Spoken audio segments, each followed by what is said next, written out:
August 10, 2026 Pakistan తో పాటు ఇరు తెలుగు రాష్ట్రాలను, ప్రపంచ మీడియాను ఒక్కసారిగా షాక్ గురి చేసిన వార్త. పాకిస్తాన్ మాజీ ప్రధాని ఇమ్రాన్ ఖాన్ జైల్లోనే కన్నుమూశారా? అమెరికాలో ఉన్న ప్రముఖ పాకిస్తానీ జర్నలిస్ట్ వజహత్ ఎస్ ఖాన్ చేసిన ఒక ప్రకటన ప్రపంచ వ్యాప్తంగా సంచలనం రేపింది. పాకిస్తాన్ సైన్యంలోని అత్యున్నత అధికారుల సమాచార ప్రకారం అడియాలా జైల్లో ఉన్న ఇమ్రాన్ ఖాన్ కు ఏదో అమంగళం జరిగిందని, ఆయన ఇక మన మధ్య లేకపోవచ్చని ఆయన సంచలన వ్యాఖ్యలు చేశారు. అసలు రాత్రి ఏం జరిగింది? ఇమ్రాన్ ఖాన్ సజీవంగా ఉన్నారా? ఒకసారి చరిత్ర పుటలు తిరగేస్తే 1992లో పాకిస్తాన్ కు ఏకైక ప్రపంచ కప్ అందించి ప్రపంచంలోనే అత్యుత్తమ ఫాస్ట్ బౌలర్ గా ఎదిగిన గ్రేట్ లెజెండ్ ఇమ్రాన్ ఖాన్. ఆ తర్వాత పాకిస్తాన్ తెహ్రిక్ ఈ ఇన్సాఫ్ అనే రాజకీయ పార్టీలు స్థాపించి దశాబ్దాల రాజకీయ వ్యవస్థను దాటుకుని పాకిస్తాన్ ప్రధాని పీఠాన్ని అధిరోహించారు. నయా పాకిస్తాన్ నినాదంతో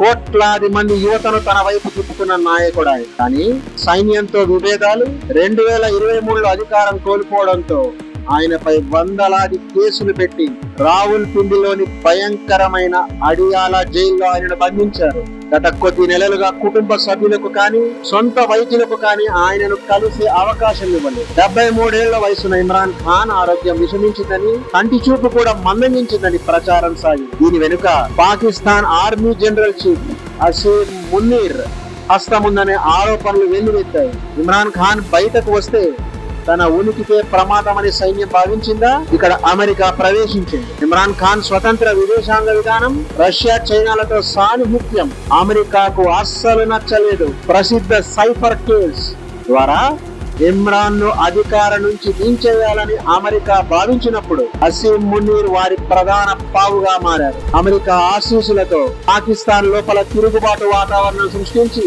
ఇమ్రాన్ ఖాన్ ప్రభుత్వాన్ని కూల్చేసి ఆయనను రాత్రికి రాత్రే జైలుకు పంపేశారు. పిటిఐ పాకిస్తానీ తెహ్రిక్ ఇన్సాఫ్ ఇమ్రాన్ ఖాన్ పార్టీ శ్రేణులు సుమారు 20 లక్షల నుండి 2 కోట్ల మంది జనం అడియాలా జైలు మరియు మిలిటరీ హెడ్ క్వార్టర్స్ పై దాడి చేయడానికి సిద్ధమయ్యారు.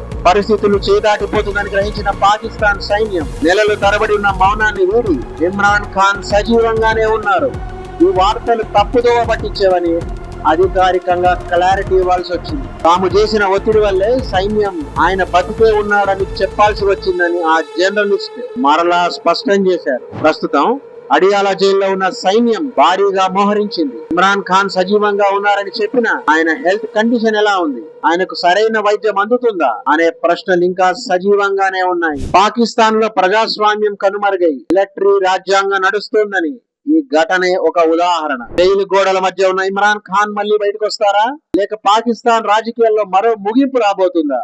వేచి చూడాలి. ఇలాంటి సంచలన విశ్లేషణల కోసం subscribe to the positive side. Thank you.